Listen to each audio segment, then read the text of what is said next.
Well, today and yesterday have been the most beautiful days that New York City has ever seen. I mean, just perfect weather and just happiness everywhere in people's homes.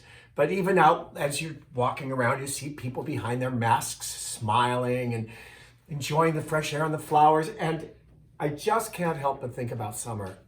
I'm sorry, I know we should take this one day at a time, but I can't help think about summer.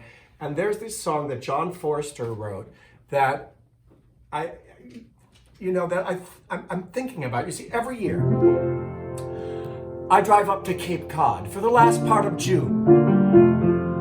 Leave the city by 10 and you're there by the late afternoon. On the way, there's this village called Marion that you pass through. The first time that I went there, I will always remember this sign that came into view. It said, "Entering Marion." And I thought, what a fun little sign. But the pleasure of entering Marion had a kick that was hard to define. A physical flush, a rapturous rush, chills up and down the spine. For the few minutes I was in Marion, all Massachusetts was mine.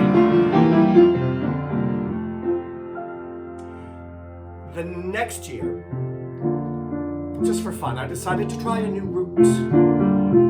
So I got out my map and I traced what I thought was a butte. After driving all morning, I came to the top of a hill where a sign stood before me that offered a new kind of thrill.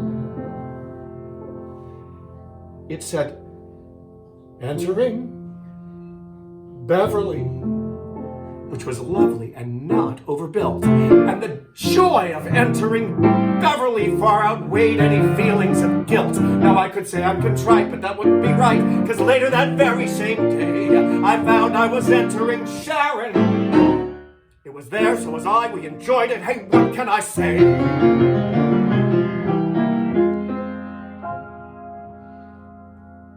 The next year, I would try any route just for novelty's sake. I was cursed with a thirst that no single township could slay.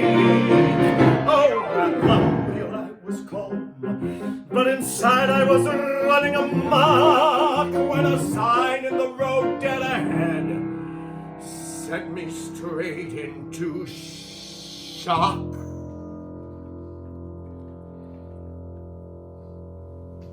Entering Lawrence. Oh my God, I was out of control, and I'd no sooner finished with Lawrence than bam, I was entering Lowell. Then I backtracked and re-entered Lawrence, then Naughton and Quincy as well. Around midnight I pulled into Ethel, and I plopped in a flea black motel. I slept fitfully in my clothing and awoke in a pool of sweat and self-loathing, lying there feeling lower than carrion. A name came clear as a clarion. I jumped in my car before very far I was entering Marion.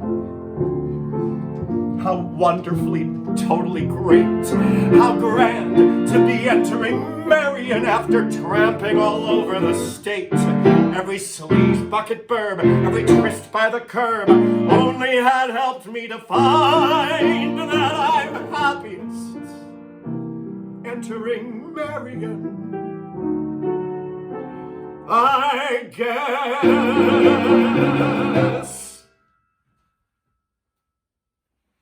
I'm the Marion kind.